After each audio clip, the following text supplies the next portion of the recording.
So I will move forward to our next section about finances and related documentation, right? I think this is one that during the pandemic that really, came to the surface. You either had it or you didn't, right? And so what does that look like?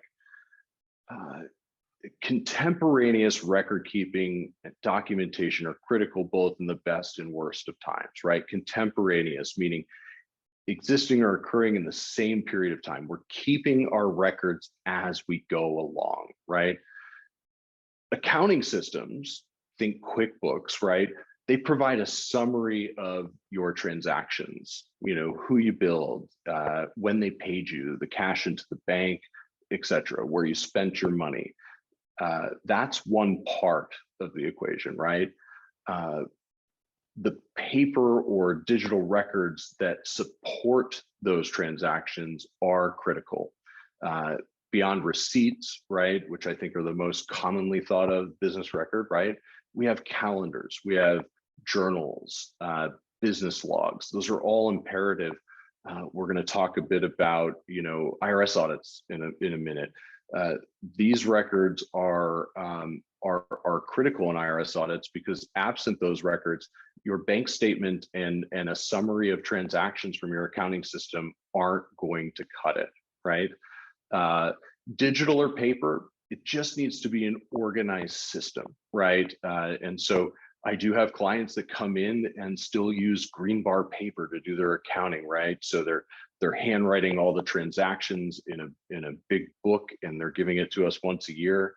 But the one thing I always do say to clients is, I very much can rely on your data. We'll do some verification to make sure records appear accurate, but you really have to have a system to make sure that those documents are safeguarded, right? I think of PPP loan application process, and I think of the PPP loan forgiveness process, right? They're asking for, canceled checks and bank statements and, lease agreements and, you name it, right? If those things are available to you at a click of a button or from a pull of a file, your success in getting, let's say, the PPP loan is greater because it'll go right through. I mean, there was a big fear in the beginning of the pandemic that program would run out of money. Those people that had great systems for retaining records were the first out and probably the least stressed about it, right? So let's talk about some of those documents that you ought to keep, right? So gross receipts, right? When we say gross receipts, we mean your sales or the revenue from services provided, right? We talk about registered tapes or receipt books, customer invoices. One thing that I request from every business client is, where are your customers located, right? That becomes really important as your operation grows and you have to worry about state income tax nexus, which is you entering to do business in another state, right? Do we have to file in Connecticut? Well, last year we didn't have any clients there and now we have 100, right? Well, we probably have to figure out who those clients are, how much revenue did we generate in Connecticut, and then work with your CPA to find out if there are other states you might have to file in. Purchases, expenses, right? Where are you spending the money that you generate through your sales or services? And canceled checks being one way to support those, credit card and bank statements, vendor invoices, all of it's important, right? A great example, probably less so from a business perspective, but as an individual, right? If I have a check that is made payable to the United Way for $10,000, and I give that to the United Way, I write charity in the memo field, and I file my income tax return, and I claim that $10,000 deduction. Absent a letter from that organization acknowledging my gift and stating that they didn't provide any goods or services in exchange for my contribution, even if I have the canceled check that says $10,000 and it says charity in the memo field, I lose that deduction absent the letter. So it's important to keep right? Different communications and things that come in from your vendors or charities in that example. Travel, transportation, entertainment, and gift expenses, right? Expenses or cash outflows that are a little bit more scrutinized by the IRS. Mileage logs. So often I will meet with a client during tax season, business owner, and they'll say, I'll say, well, what about your mileage for the year? And they'll say, same as last year. It's got to be the same as last year. I drove to the same places on the same days, year over year. It's always the same. Okay, but if the IRS were to come and review that, they would want to see a contemporaneously kept mileage log. The date, your beginning odometer, ending odometer, the purpose of the trip, who you're visiting, things that help support the validity of the transaction, right? There are great apps out there now that will do this for you with an eye towards what the IRS is looking for and what they require in their documentation. So, those apps are one way to do it. I know my grandfather still keeps a little log in his glove box because he wants to know how much he's getting per gallon on the mile, right? So, however you do it, just make sure you're keeping it. And when I say contemporaneous, that word is taken from the tax law because IRS agents tend to frown upon the creation of these logs after the fact. I'll talk about a case study here in a few minutes. Assets, when you buy things used in your trade or business, right, that are capitalized assets, meaning instead of expensing them like you would maybe a ream of paper, right, you're going to capitalize the asset to your balance sheet. Think of a building or a large piece of machinery that you use, right? Those costs are depreciated or recovered over time. And so you need to make sure you keep the records of those assets so that, one, we know what they are, when you bought them, what you paid for them, how you paid for them. Were they financed through a loan or, did you pay cash? Real estate closing documents are incredibly important and become part of the permanent record of the organization, right? When you bought the property, how much you paid for it. Again, same thing as that machinery, but, from a real estate perspective. And then employment taxes, right? We've got annual and quarterly tax filings. We've got time cards and earning records, right?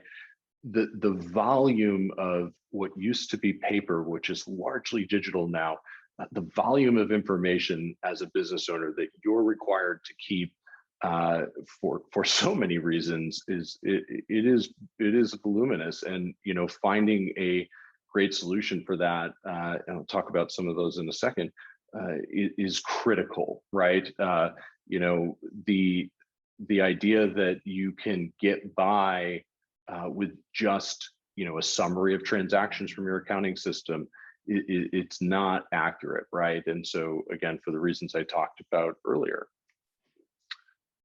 One of the most common questions that I get is about retention guidelines. Great, Jeff, you told me I had to keep this. How long do I have to keep this, right? It's taking up space in the file room, or my storage space in cloud is running out and I don't want to upgrade for more storage, right?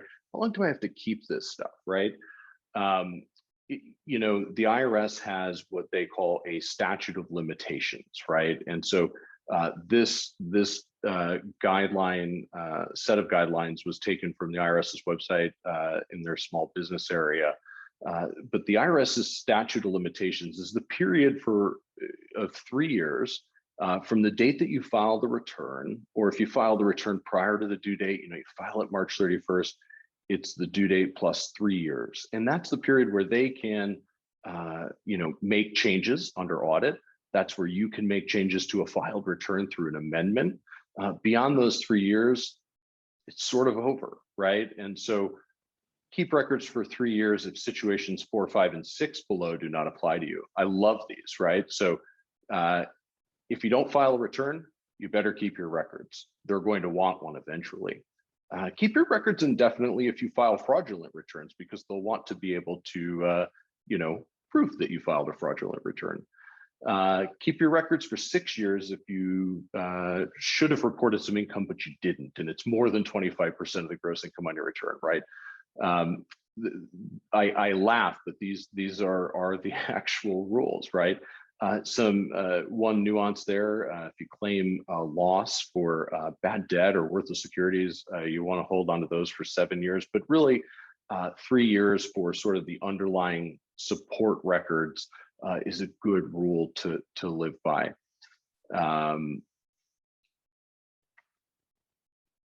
And really, when you decide whether you're going to keep a document or throw it away, look at the record, kind of gauge how important that is. If it's connected to real property, or if it's connected to business equipment that you're still using every day, hang on to that, right? Because it's an asset that you still own, even though the 3-year limitation may have lapsed with the IRS. You're going to need that record for hard equipment or property up until the date that you sell it, right? If you receive property in a non-taxable exchange, like a 1031 exchange in the real estate environment, you're going to want to hang on to that until you sell the replacement property, because it has aspects of the transaction that carry forward through the entire thing. And then what about other reasons, right? I talked to you about what we need to do to satisfy the IRS and state taxing authorities. Don't toss things just because the IRS doesn't need them anymore. You're going to want to check with your insurance company or your bank and make sure that they don't require you to hang on to them for a longer period of time. And I should just go back to the statute of limitations matter. The IRS's statute of limitations is 3 years, but you should also check the different state jurisdictions that you file in, because oftentimes the state statute of limitations is actually 4 years. So they give themselves just 1 extra year to get things done. As a business owner, when you think about storage, right, we've got cloud-based solutions, Dropbox, OneDrive, Google Drive, right, which in today's environment have been mission critical, right? We have people still working remotely, in the ease in which we can transfer data between one another has really saved our business, I would say. You certainly can have your traditional paper filing system with your file cabinets and hanging files, but again, it just makes it a little more difficult. I just began working with a new client out of New Jersey. He is switching now that his CPA has turned 92 years old. His CPA has decided to retire. And when I get memos from his current CPA, they come via UPS or by the Postal Service, rather, in an envelope on yellow legal paper, right? So there are some people still hanging onto those file cabinets and paper documents. But one word of advice: avoid the shoebox at all costs, right? It'll increase costs. Remember, your advisors are likely billing you by the hour, and the more organized your data when you deliver it to them, the less time they have to spend, and likely the less your fees will be, just by having a good system in place. So one of the most common needs for documentation, but not the only, are tax examinations, right? When you think about the IRS, or you think about the Department of Revenue coming in to do an audit, right? You get that letter in the mail and you just don't have a good feeling about it. You open it up. The 2 types of examinations that taxing authorities will typically initiate are correspondence examinations and face-to-face examinations. And so there are IRS audits that are handled completely through the mail, right? They will send you an information document request or an IDR, and it is just a numbered list, 1 through, whatever, 10, 15, 20 documents, and they'll say, hey, button these all up and send them to us, right? Okay. It's critical for a successful defense. Back to my charity example, right? You are philanthropic and deserve that tax deduction, but if you don't follow the rules and check the boxes, they're going to deny that deduction. You do have an option of appointing a representative during any inquiry from these organizations, right? And so Don't feel like you have to go at it alone. And quite honestly, I'd suggest that you don't. We go back to the example of it's your first time seeing an IRS audit. It's my, who knows how many times appearing to represent a client for the IRS. There is a method to the madness that really allows those audits to function smoothly. And really what we're trying to do is be organized, provide timely responses, and get a resolution so that it's off the list, right? Taxes make everybody anxious, especially when you get a knock from an agent. And the quicker we can finish that, the quicker things can return back to normal. So I want to talk about 3 quick case studies here all around documentation, and not just financial documentation, right? The largest audit I represented a client on was in Denver. It was a business executive who officed in Denver. He was the CEO of a particular company, and he and his wife bought a vineyard in California, and they decided that they really had a passion for making wine. Fast forward many years now, their passion turned into great wine, but back in the onset, that effort, it required a lot of hours, it required a lot of time. And one of the things that the agent requested on their information document request was a calendar. And the reason they wanted that calendar is they wanted to know how much time this gentleman was spending in the vineyard activity. There's a tax rule that says that if you're active or materially participating in an activity, you can deduct those costs against other income, like your wages or interest and dividends. Absent participating in a material way, which the IRS, one of the rules is 500 hours a year. That's the one we were trying to document. And the agent said, great, we buy it. You're working really hard at getting this vineyard started. These losses are probably going to be okay. Just prove to us that you have contemporaneous records of working 500 hours in that activity. And we kind of went back to the conference room and we said, oh boy, they were looking for meeting agendas, Outlook calendar printouts, any way we could support that those hours were spent. We created it the best we could from the records that the client had, from telephone bills, to various phone numbers where we knew it was connected with the business. We put it all together. We got to that 500 hours and the agent said, I think you just put this together, or I don't think this was contemporaneous. The law says it has to be contemporaneous. And so this was not even a financial record, but was one that the IRS was expecting had been kept. And so that one ended favorably after a lot of time, and it was a lot of dollars. So it was a worthwhile investment to this particular business owner to represent it all the way through to the end. So it's not just the receipts. And I mentioned the charitable receipt. I'll say it again for things like, you're a home builder and you're going to the hardware store and you're buying, you're on a job site and you go in and you buy $100 worth of, small supplies. You tuck the receipt in your pocket, it gets thrown in the trash later, and all you have on your bank statement is a charge to Car Hardware for $100. The IRS does not really care because they don't know, did you go buy supplies for your business or did you buy supplies for your house? There's no way to really tell. I think we're just going to deny the deduction absent the receipt.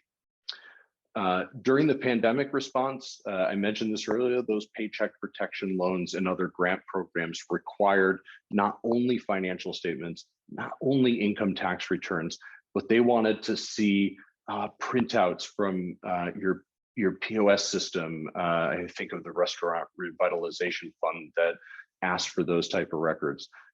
Different systems, different records, different documentation. All of it was critical during the pandemic response to helping our businesses survive through an otherwise really taxing time. Sell side due diligence. I mentioned the state and local tax compliance and the need to make sure that you're tracking sales by customer location. I had a client in Denver who was gearing up to sell their business, had come to us to help them through the sale from an account that they were previously using. And we started to do that work, and we realized that they had only been filing in the state of Colorado since the day that they began business.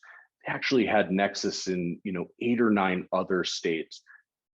When you get to that sell side due diligence phase and you're trying to sell your business and you find out that you actually have years of back taxes that you owe, it can really slow the deal down, right? If not, just kill it dead in the water. And so you want to make sure that this the record keeping and the dialogue is happening with your team of advisors. Great. On documentation, I see no questions, Ben. I think I will keep pushing forward. So there is one question in the Q&A. I'll just read it. Sure. It's amazing how specific the audits can get. If records need to be contemporaneous, is there a best practice for trying to catch up for this year's tax year or previous years, or is it more a case of do it better going forward? Yeah, I'd say it's both, right? It's do it better going forward. I would say that, to the extent that you can go backwards and recreate some of those records, probably easier to do it now than upon receipt of a document request from an agent, for example. When they send you that letter and they say these documents are due in my office in 1 week or 2 weeks, if you have the records already kept, you'll be able to more easily turn it around to that agent, and they'll probably be less likely to ask questions. But the law does tell us it has to be contemporaneous. I would say if you don't have those records now, going back and creating them is important. I think of another example. A lot of my families own aircrafts, and when they are traveling for business, one of the things that I have a great aviation consultant in DC who works with a lot of my families. When they are flying their plane, certainly it can be personal, and oftentimes it's business. They keep meeting minutes related to the meetings that were connected with that travel. They keep mileage logs for the plane, etc. But even for just local businesses, small business owners, those things are critical. And so, yeah, if you need to go backwards and recreate those, it might take a little bit of time. But if you can use that as an opportunity to instill discipline going forward, I think you'll be better for it. But again, in this environment, there are so many tools to help you achieve that with less effort than you would have had to 10 years ago, right? I love QuickBooks for the self-employed. My real estate agent clients are huge fans of that. They keep their phone with them. Every time they get in their car and it connects to Bluetooth, QuickBooks logs the mileage. Periodically, they take out their phone and they swipe and say business, or they swipe and say personal, and it aggregates that mileage log. I'll tell you, it's also incredible for tax planning, right? Clients will send their mileage log, and we know how much they're able to deduct for business mileage as we're doing planning when we go along, versus estimating throughout the year and getting to the end and saying, we overestimated or we underestimated. Those apps are truly helpful.